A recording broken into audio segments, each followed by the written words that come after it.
Shalom, shalom, shalom, bien-aimés dans le Seigneur. Je suis en train de dire shalom.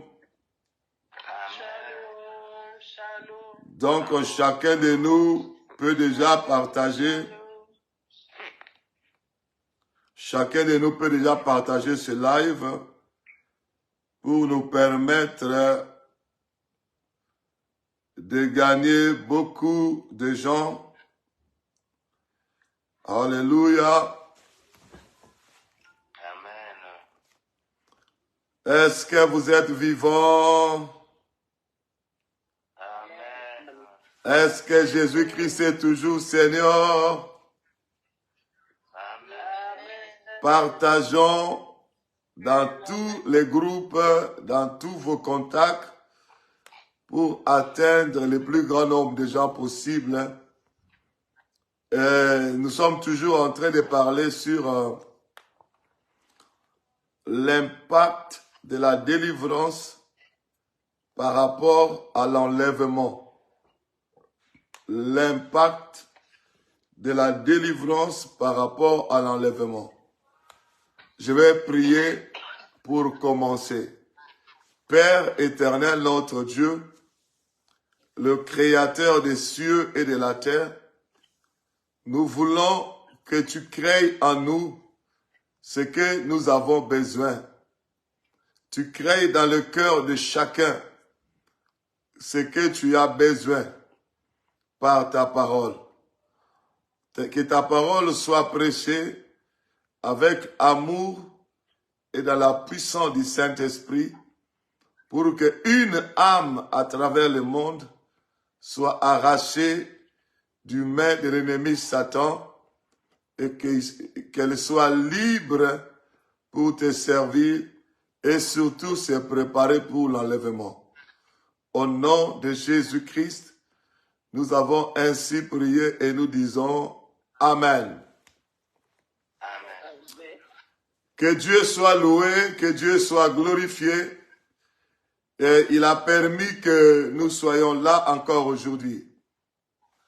Et n'oubliez pas, nous sommes toujours en train de parler sur l'impact de la délivrance par rapport à l'enlèvement. Alléluia. Amen. Nous sommes toujours en train de parler sur l'impact de la délivrance par rapport à l'enlèvement. Mon frère, avant de commencer, de continuer les enseignements, je vais attirer votre attention. Je l'ai déjà dit et je vous ai promis que je le répéterai toujours. Ici, nous voulons non seulement enseigner sur l'impact de la délivrance par rapport à l'enlèvement, nous voulons également communiquer une expérience de 30 ans dans ce domaine de la délivrance. Quand j'ai commencé, les premières années, quand j'ai commencé à enseigner sur les mêmes choses que je vous enseigne là, j'étais nouvellement marié. Moi et ma femme, moi j'ai toujours été une fois marié avec maman Fifi, vous le connaissez. Et quand nous étions nouvellement mariés, j'ai commencé à enseigner sur ces choses que j'enseigne maintenant sur la délivrance. Et c'était tellement puissant et Dieu délivrait tellement de gens. Et qu'est-ce qui s'était passé? Nous étions mariés dans notre maison du début. C'était même pas une maison, c'était un studio. Et le voleur est venu dans la maison.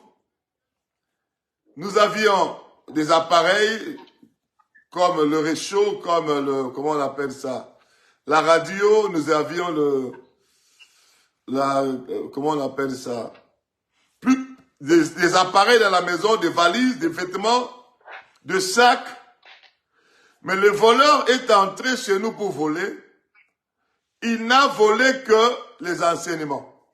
Il y avait un cahier, j'avais écrit les enseignements. Il n'a volé que ce cahier d'enseignement que je vous donne maintenant et la Bible. Le voleur n'a volé que le cahier d'enseignement sur la délivrance et la Bible, il est parti. Depuis ces jours-là, ces années-là, je m'étais rendu compte que le diable a peur de ses enseignements. Amen. Et partout où j'enseigne ces choses, il y a toujours des délivrances qui s'opèrent. Et il y a toujours des disqualifications. Ça veut dire, quelqu'un qui a commencé au début les enseignements, mais à la longue, il est disqualifié. Il y a quelque chose qui l'empêche de continuer. Je prie Dieu, toi qui as commencé, que tu persévères jusqu'à la fin et que tu saisisses ta délivrance. Amen.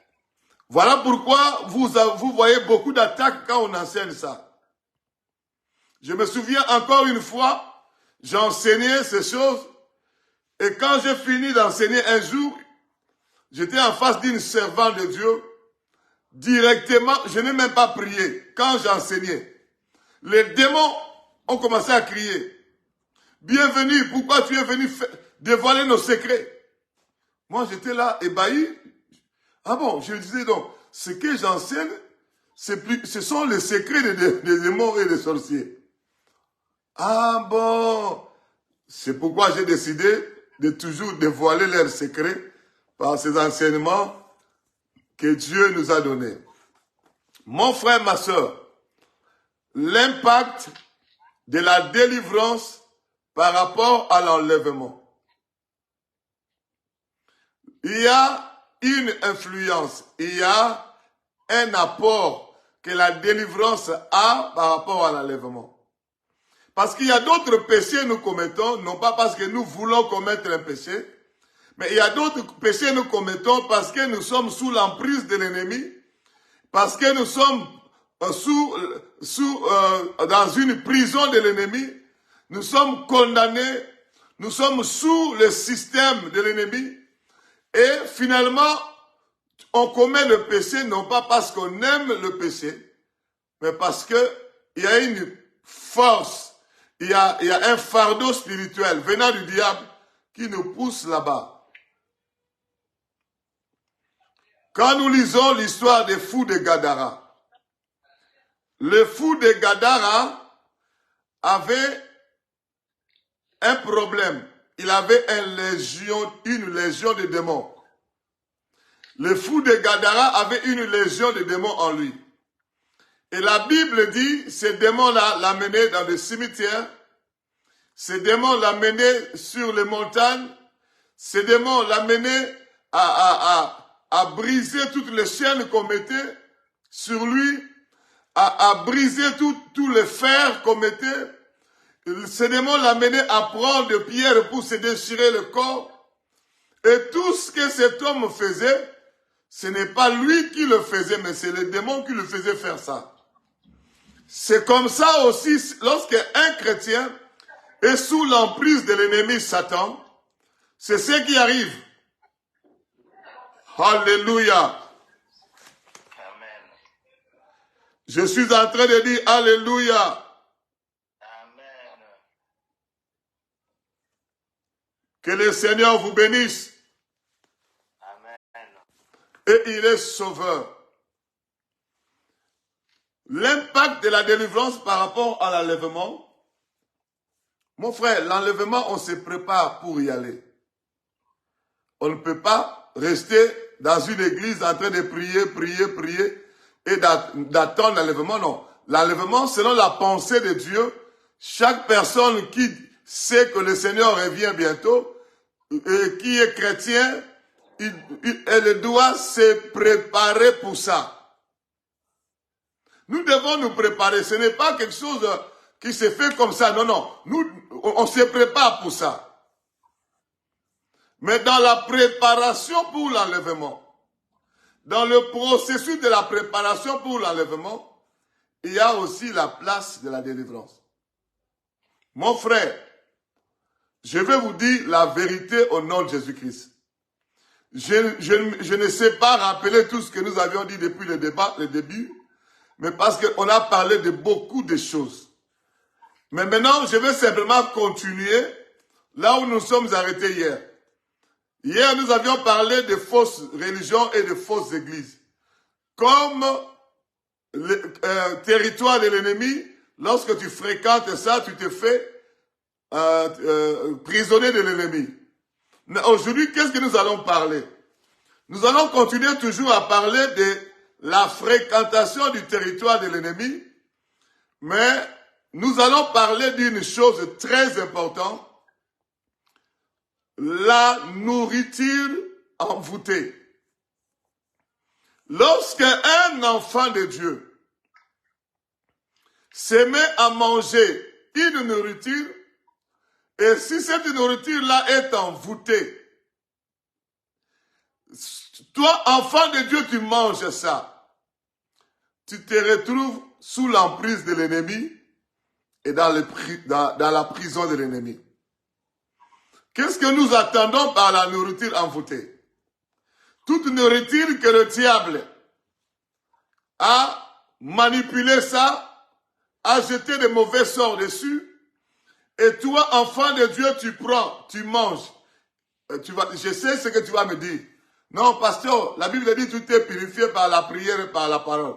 Est-ce que toi, tout ce que tu manges, tu pries sur ça?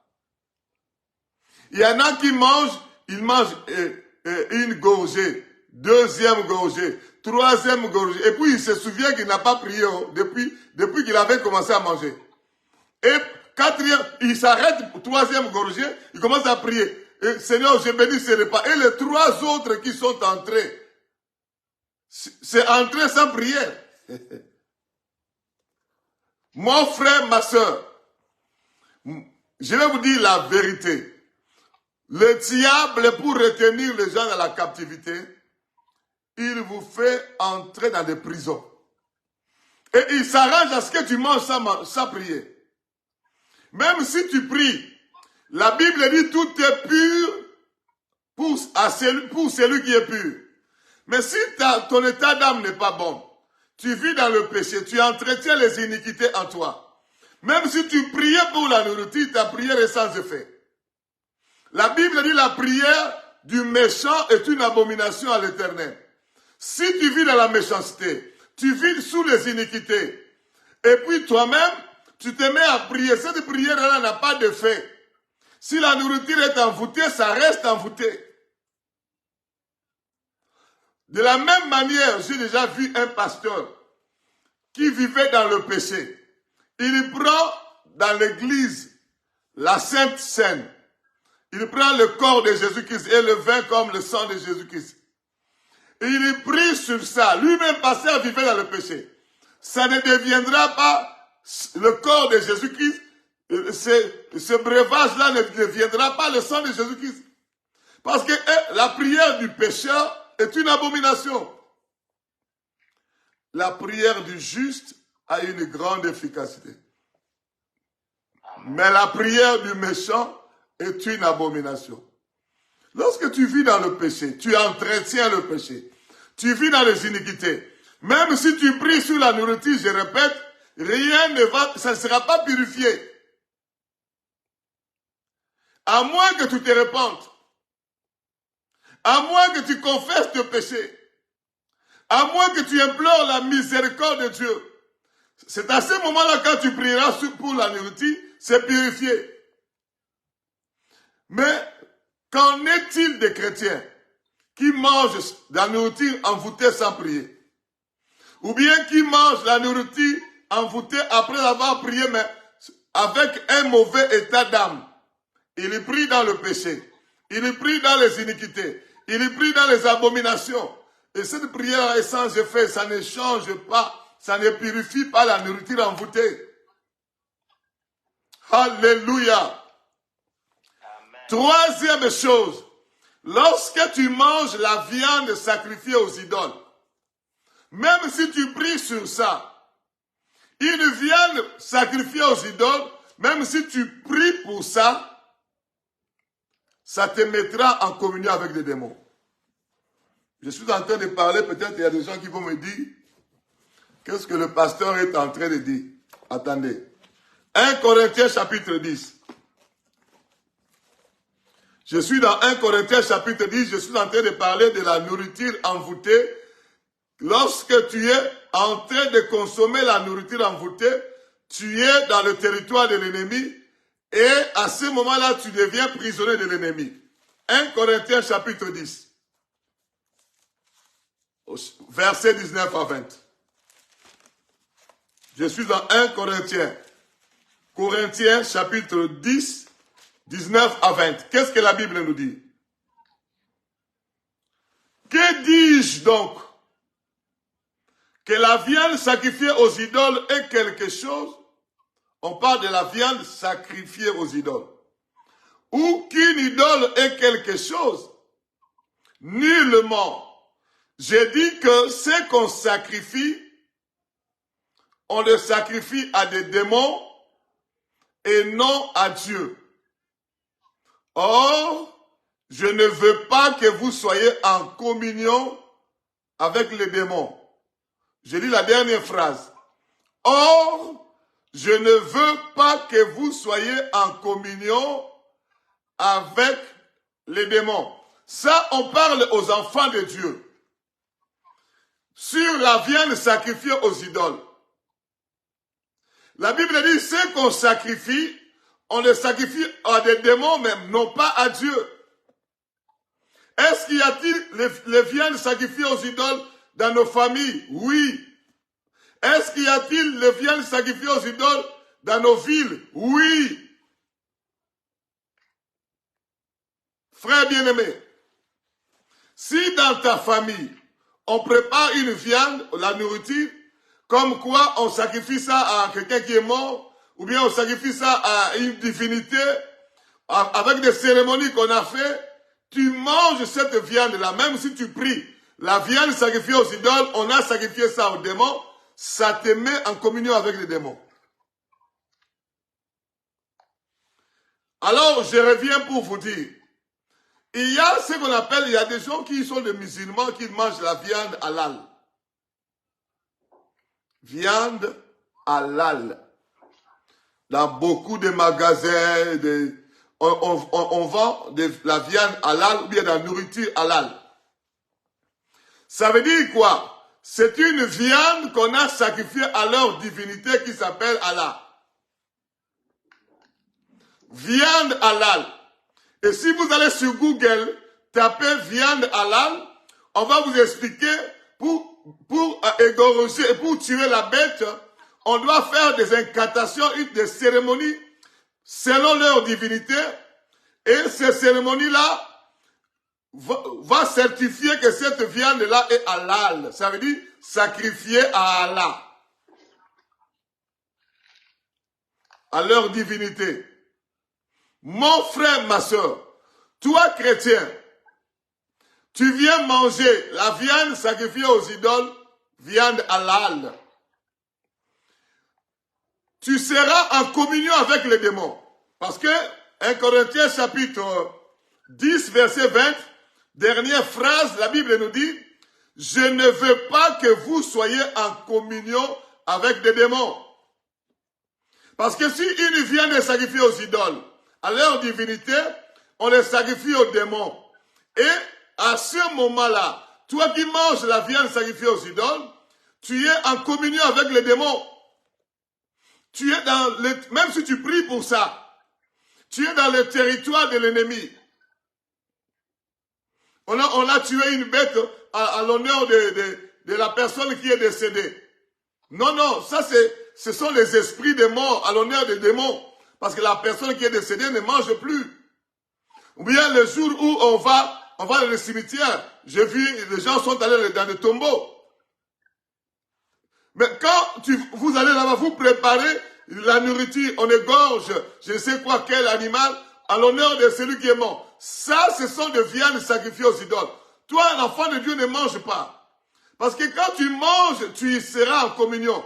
La Bible dit dans 1 Corinthiens, chapitre 10, verset 20, dernière phrase, la Bible dit, « Oh, je ne veux pas que vous soyez en communion avec des démons. » Mon frère, ma soeur, nous qui faisons des délivrances, qu'est-ce que nous n'avons pas vu? Des enfants qui sont allés dans la sorcellerie à cause d'un pain qu'on lui a donné, d'une banane qu'on lui a donnée, d'une mangue qu'on lui a donnée, de quelque chose qu'on lui a donné à manger. Or, la nourriture était envoûtée. L'enfant mange et l'enfant commence maintenant à opérer de la sorcellerie. Combien de fois nous faisons des délivrances? Et c'est toujours la première question que nous posons quand nous faisons des délivrances. Tu as reçu la sorcellerie, on t'a donné quoi? Et généralement, on m'a donné un pain, on m'a donné un biscuit, on m'a donné un bonbon, on m'a donné ceci. Et la nuit, ça se transforme. Vous voyez bonbon, mais c'est une nourriture envoûtée. C'est la sorcellerie. Quand l'enfant mange, la nuit, il commence à sortir de la sorcellerie. C'est la nourriture envoûtée. Mon frère, ma soeur, je vais vous dire la vérité. Et le diable, par la nourriture envoûtée, il retient beaucoup de frères et sœurs, beaucoup de serviteurs et servantes dans la captivité. Je vais vous dire la vérité au nom de Jésus-Christ. Un jour, j'avais un groupe de serviteurs qui priaient d'une manière fervente. Il y avait le feu dans la prière. Quand ils priaient, Dieu descendait. Il y avait des prophéties, il y avait des guérisons, il y avait des miracles. Et finalement, qu'est-ce que le diable a fait? Le diable a fabriqué une maman qui vend des beignets. Il lui a donné à une maman sorcière. Et la maman a commencé à vendre des beignets juste devant la maison dans laquelle ce groupe de jeunes faisait l'intercession et que le feu était allumé. Et maintenant, quand ces jeunes clôturaient leur prière, ils sortaient trouver la maman qui vendait des beignets. Et ils se mettaient là en train de manger des beignets avec du piment. Si tu veux le beignet avec du piment ou bien le beignet avec, comment on appelle ça? La pâte d'arachide. Et quand ils ont commencé à manger ce beignet-là, certainement, peut-être sans prier, et ils ont mangé le beignet, le lendemain, ils sont allés en prière, c'était comme une chambre froide. La puissance qu'ils avaient l'habitude d'expérimenter n'était plus là. C'était, quand ils commencent à prier, le sommeil. Quand ils commencent à prier, ça ne marche pas. Mais ils se sont posé des questions. Mais comment nous étions en train de prier l'intercession de feu, mais tout d'un coup, il n'y a plus le feu, il n'y a plus de prophétie, il n'y a plus de vision. Mais qu'est-ce qui ne va pas? L'Éternel leur a donné le message. Quand vous clôturez l'intercession, vous allez manger chez cette maman-là du beignet. Et ce beignet-là, c'est la nourriture envoûtée. Et vous mangez cela sans prier. Cet envoûtement-là vous a pris. C'est pourquoi il n'y a plus de prophétie. C'est pourquoi il n'y a plus le feu de Dieu. C'est pourquoi il n'y a plus de vision. Mon frère, le diable retient beaucoup d'enfants de Dieu dans la captivité par la nourriture envoûtée. Voilà, vous remarquerez ceci. Dans beaucoup de fêtes, lorsqu'il y a une fête dans la famille, dans le quartier, ou même dans l'église, généralement les sorciers se précipitent pour être les femmes qui cuisinent, qui font la cuisine. Et ils viennent là-bas, même lorsqu'il y a un deuil. Ces sorciers viennent là-bas, non pas parce qu'elles savent bien cuisiner, mais pour envoûter la nourriture. Et que tout le monde qui viendra dans le deuil, ou dans la fête, ou dans la réunion, même dans nos églises, les sorciers qui viennent fréquenter l'église, ils viennent comme volontaires pour préparer lorsqu'il y a des manifestations à l'église. Mais c'est pour envoûter la nourriture et retenir certaines personnes dans la prison. Mon frère, ma soeur, je vous dis la vérité. J'ai déjà vu beaucoup de chrétiens recevoir des démons à cause de la nourriture qu'ils ont mangée. Voilà pourquoi un véritable chrétien, il ne faut pas être comme des gens qui mangent à tout bout de champ. Parce que la Bible nous dit ceci, dans 1 Pierre chapitre 5. La Bible nous dit dans 1 Pierre chapitre 5, d'être sobre. Alléluia. Dans 1 Pierre chapitre 5 verset 8. 1 Pierre chapitre 5 verset 8. La Bible dit ceci, soyez sobres. Écoutez, attendez, je vais vous expliquer comment le diable vient envoûter les frères et sœurs en Christ par la nourriture envoûtée. 1 Pierre chapitre 5 au verset 8. Oh, je n'arrive toujours pas. C'est ça. 1 Pierre chapitre 5 verset 8. Je vais lire au nom de Jésus-Christ. Soyez sobres. Écoutez la recommandation du Seigneur. Soyez sobres. Ça veut dire quoi? Être sobre. Être sobre signifie être réservé sur le plan de manger et de boire. Être sobre, ça signifie être réservé sur le plan de manger et de boire. Soyez sobre. Pourquoi on doit être réservé sur le plan de manger? Parce que le Dieu Tout-Puissant, il sait que le diable passe par là pour retenir les enfants de Dieu, les serviteurs de Dieu dans la captivité. Le diable passe par là. Soyez réservés sur le plan de manger et de boire. Veillez. Votre adversaire, le diable. Voilà. On a dit tout de suite parler de l'adversaire, le diable. Votre adversaire, le diable, rôde comme un lion rugissant, cherchant qui il dévorera. Pour que le diable vienne dévorer, il passe par la nourriture aussi. Voilà, mon frère, ma soeur, un véritable enfant de Dieu. Ce n'est pas celui qui mange à tout bout de champ. Un véritable enfant de Dieu a toujours été réservé. La nourriture envoûtée peut te retenir dans la prison et compliquer ta vie et nécessiter la délivrance. Souvenez-vous de l'histoire de Daniel et ses 3 compagnons. Daniel chapitre 1. Daniel, Shadrach, Meshach et Abed-Nego. Daniel et ses 3 compagnons. Et eux aussi, ils avaient une offre.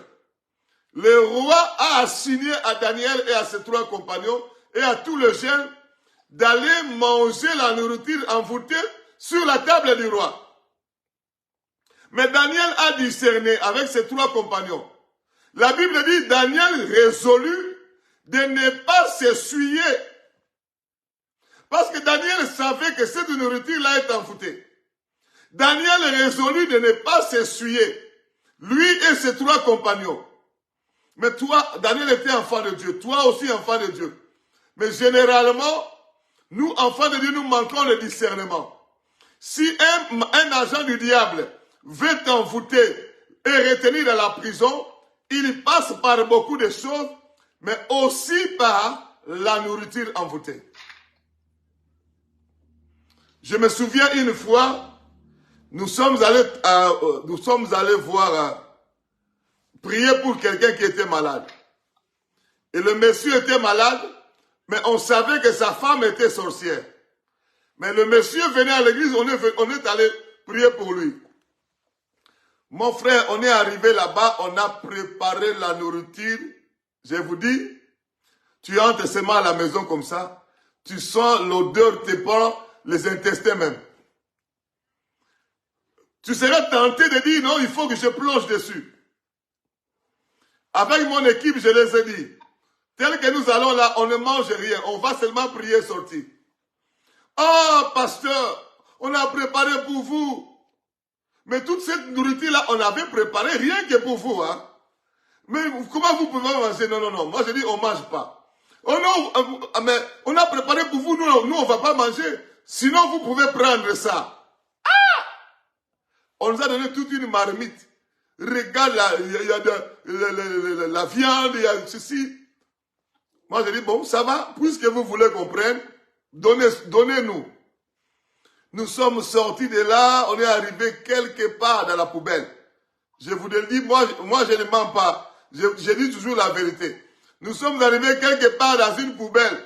Toute la nourriture dans la poubelle, oh, wow. Parce que je savais que cette nourriture-là, si nous mangeons cela, il y a des gens qui commencent la maladie à partir du fait qu'il a mangé quelque chose. Il y a une maladie qui commence.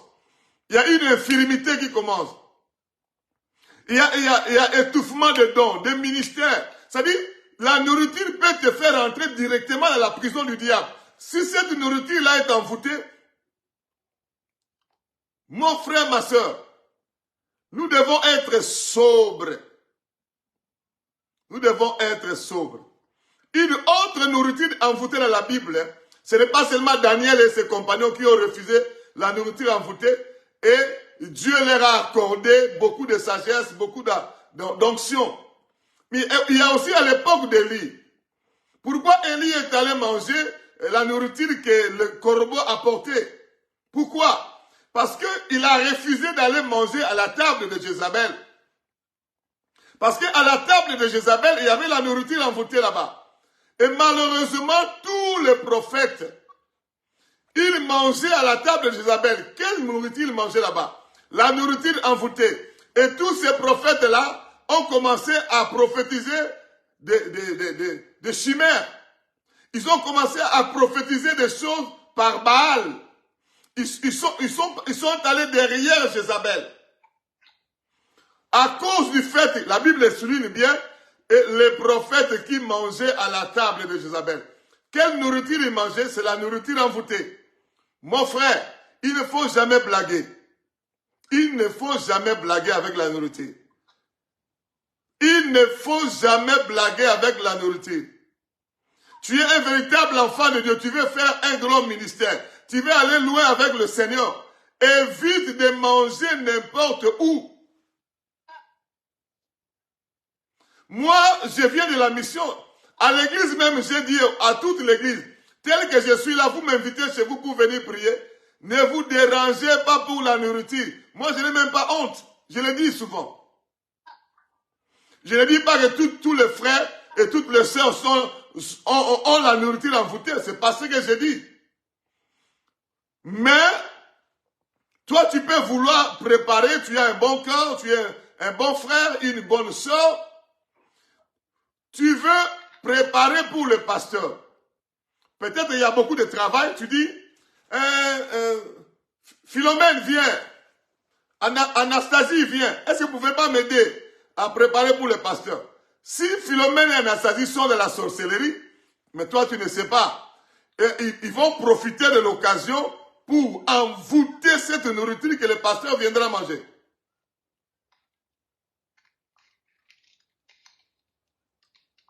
Mon frère, il y a un autre envoûtement que dès que tu manges comme ça, la maladie se déclenche. Un autre envoûtement, dès que tu manges comme ça, l'emprisonnement se déclenche. Mon frère, j'ai déjà vu des gens se retrouver dans des problèmes, le simple fait déjà d'aller manger une nourriture envoûtée. Alléluia. Mon frère, quelle nourriture tu as mangé qui était envoûtée dans ta vie? Ça peut te retenir dans la prison et ça peut même déclencher la sorcellerie inconsciente en toi. Tu es en train d'opérer de la sorcellerie, mais tu ne sais pas. Mais si les enfants, généralement avec les enfants, on leur ouvre l'intelligence. De la sorcellerie, ils commencent à opérer, ils commencent à assister dans les réunions. Mais quand ils donnent une telle nourriture à un adulte, ils peuvent également t'envoûter à la sorcellerie, mais tu n'es pas au courant. Tu vas commencer seulement à avoir des rêves. Tu te retrouves dans des places bizarres, dans des cimetières, dans des places bizarres, en train de manger, en train de festoyer. Tu ne comprends rien. Mais si tu entres dans la profondeur de la prière, Dieu te dit, tu es en train d'être manipulé dans la sorcellerie inconsciente. La nourriture envoûtée. Une fois, je suis allé dans une fête. Moi, je dis souvent à mes enfants spirituels, lorsque tu t'arrives dans une fête, avant de manger, il faut regarder en haut, chez Dieu. Il faut aussi regarder sur la terre. C'est-à-dire, tu sondes la pensée de Dieu s'il faut manger ou pas. Il faut aussi fouiller. Mon frère, le manger et le boire, c'est très dangereux. Je suis allé dans un deuil. Écoutez encore le témoignage. Je suis allé dans un deuil, j'étais entouré de sorciers. Parce que moi, quand tu es sorcier, tu es à côté de moi. Si tu te caches première fois, tu te caches deuxième fois, troisième fois, je vais t'arrêter.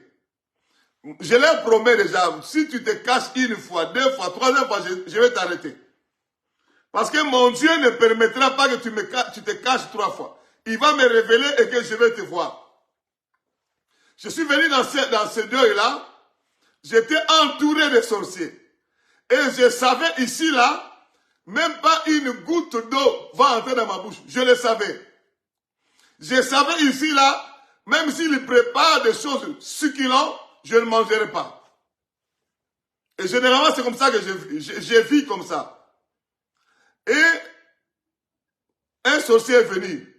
Pasteur, on peut vous donner à boire.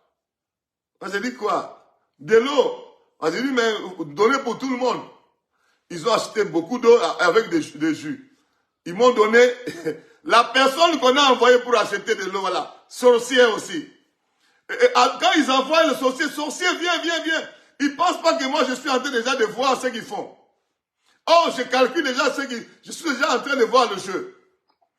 Ils ont pris un breuvage, ils ont mis devant moi. J'ai laissé ça là-bas sans ouvrir. Dans mon cœur, je sais ça, je ne vais pas boire. Et quelques minutes après, il y a d'autres invités qui sont venus. Il faisait chaud. J'ai dit, mais tu peux boire de l'eau. J'ai pris mon eau, j'ai donné à l'invité. Parce que je n'avais pas ouvert. Quelques minutes après, un sorcier qui n'était pas là, qui était dans sa chambre, il sort pour me poser la question, pasteur, tu n'as pas bu de l'eau? Moi, j'ai dit, mais lui, il n'était pas ici, il était dans sa chambre. Comment il sait que je n'ai pas bu de l'eau? Donc, ils attendaient, ils avaient envoûté cette eau-là pour que quand je vais boire, qu'ils attaquent ma vie. Ils sont allés vérifier dans leur miroir satanique. Ils ont trouvé que l'eau qu'ils ont envoûtée n'est pas entrée à moi. Mon frère, ma soeur, la nourriture envoûtée peut t'amener dans une prison de l'ennemi Satan. C'est pourquoi il faut être sobre, réservé sur le plan de manger et de boire. Il ne faut pas manger n'importe comment. Il ne faut même pas avoir honte. Moi, même quand je vais prêcher dans les églises, je viens prêcher dans une église, pasteur, tu aimes manger quoi? Je leur dis, pour le manger et le boire, ne vous inquiétez pas, je ne vais pas manger chez vous.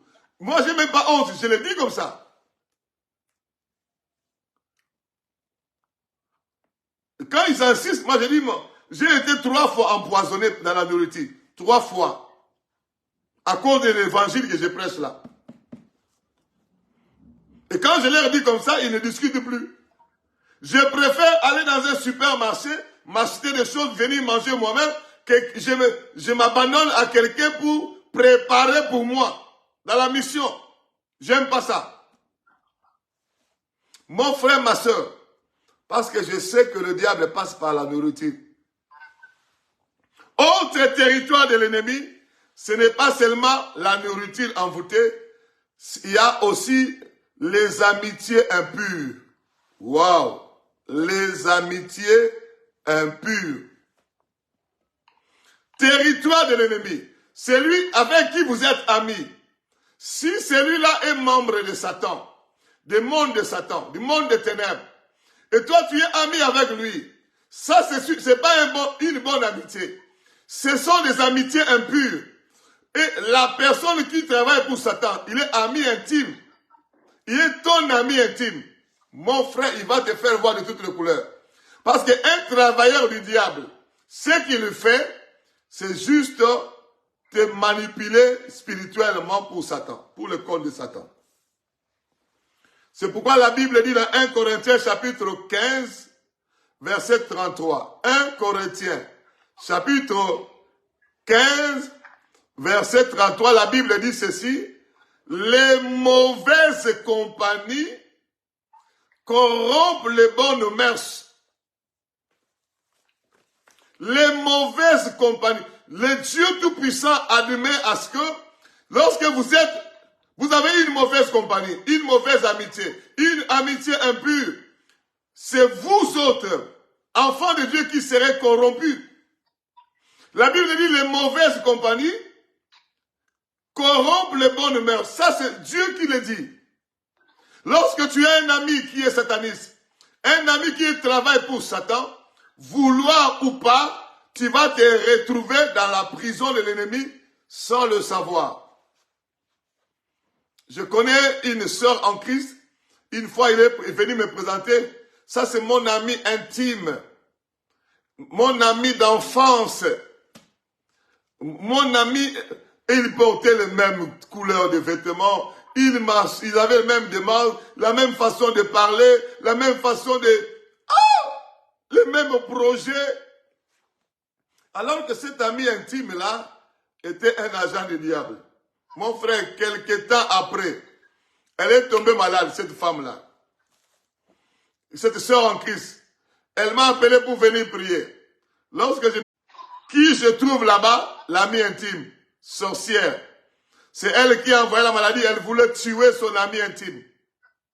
Mon frère, ma soeur, les amitiés impures, lorsque tu as des amitiés impures, si tu es en train de fréquenter le territoire de l'ennemi, et tu serais, par conséquent, il y a les réseaux qui bèguent encore. Lorsque tu as un ami qui est dans l'impureté, c'est une amitié impure, tu te retrouverais certainement dans la prison de l'ennemi, parce que il y aura transmission des démons qui vient de ton ami vers toi. Il y aura ce qu'on appelle attachement d'âme. Mon frère, ma soeur, qui a été ton ami dans le passé? Et qui est ton ami aujourd'hui? Est-ce que cette amitié-là, c'est une amitié, une bonne amitié, ou bien une amitié impure? Si c'est une amitié impure, comment est-ce que vous saurez que ça c'est une amitié impure? Avec lui, vous péchez toujours. Vous commettez beaucoup de péchés ensemble. Vous commettez beaucoup d'iniquités ensemble. Mais avec lui, vous calomniez toujours. Avec lui, vous faites toujours la médisance. Avec lui, vous ne priez pas. Avec lui, vous ne partagez pas la Bible. Avec lui, ce sont des médisances. Ce sont des calomnies. Ce sont des critiques. Des insultes. Avec une telle personne, ce sont des péchés, des iniquités. Ça veut dire que cette amitié-là, ce n'est pas une bonne amitié. Alléluia. Et qu'est-ce qui arrive lorsqu'il y a amitié impure? Il y a un problème d'envoûtement. La mauvaise compagnie va corrompre toi qui as la bonne mœurs. Et on ne nous a pas dit comment est-ce que cette mauvaise compagnie va corrompre celui qui a la bonne mœurs. On ne nous a pas dit. On a seulement dit les mauvaises compagnies corrompent la bonne mœurs, les bonnes mœurs. Mais par une amitié impure, tu serais corrompu. Un envoûtement va quitter l'ami impur vers toi. Et tu te retrouverais dans une prison. Et cette sœur-là, quand j'ai prié, j'ai vu son amie sorcière en elle cherchant à la tuer. Mon frère, ma soeur. Et l'ennemi, s'il veut te détruire, il t'envoie un ami. Tu as commencé le travail ou bien les études. L'ennemi projette vraiment un ami dans le monde des ténèbres. Il inscrit cet ami dans ce travail-là ou bien dans cette école-là juste pour t'avoir. Lorsque tu vas voir quelqu'un s'approcher de toi, s'intéresser à toi et tu es ouvert à lui, vous devenez amis, vous mangez ensemble, vous péchez ensemble, vous faites des abominations ensemble. Cette amitié impure, même si tu es chrétien, même si tu es serviteur, tu seras pris au piège. Que le Seigneur t'aide à comprendre. Je dis que le Seigneur t'aide à comprendre. Amen.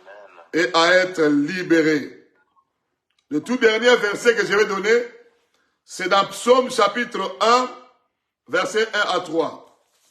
Psaume chapitre 1, pour clôturer le territoire de l'ennemi qu'on appelle les amitiés impures. Nous prenons Psaume chapitre 1, versets 1 à 3, et nous allons lire cela dans le puissant, merveilleux nom de Jésus-Christ. Les amitiés impures. La Bible dit ceci: heureux l'homme qui ne marche pas selon les conseils de méchants. Si ton ami est méchant, il va toujours te donner des conseils de méchants. Qui ne s'arrête pas sur la voie de pécheur. L'ami là, il est pécheur, toi tu t'arrêtes pour parler avec lui, tu n'es pas heureux. Et qui ne s'assied pas en compagnie de moqueurs.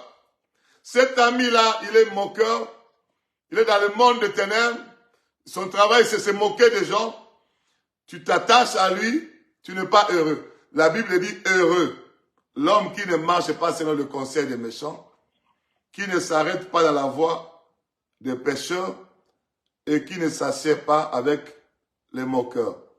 Méchants, pécheurs, moqueurs.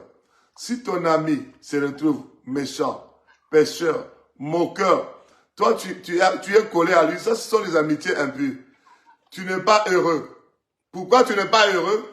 Parce que les mauvaises compagnies vont corrompre les bonnes mœurs. Beaucoup d'enfants de Dieu se sont retrouvés dans des prisons, dans des envoûtements, à cause des amitiés. Il y a même qui avaient des amis dans le passé. Tu avais des amis dans le passé.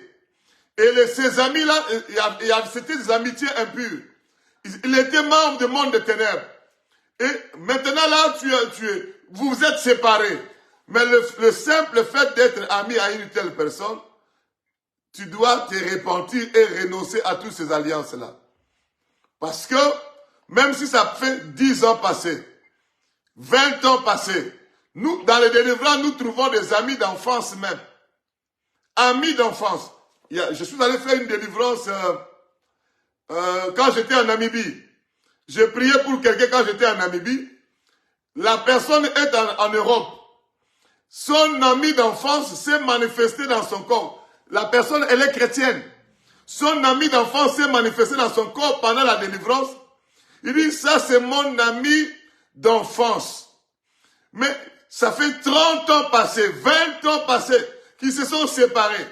Mais puisque cette amitié-là a permis à l'amie sorcière de l'envoûter, la sorcière est restée en elle 10 ans passés, 20 ans passés, 30 ans passés. Cette sorcière ne va pas sortir parce que tu as traversé les océans. Il va sortir parce que tu te répands. Et tu renonces à toutes ces alliances que tu as. Il t'a fait faire par la parole.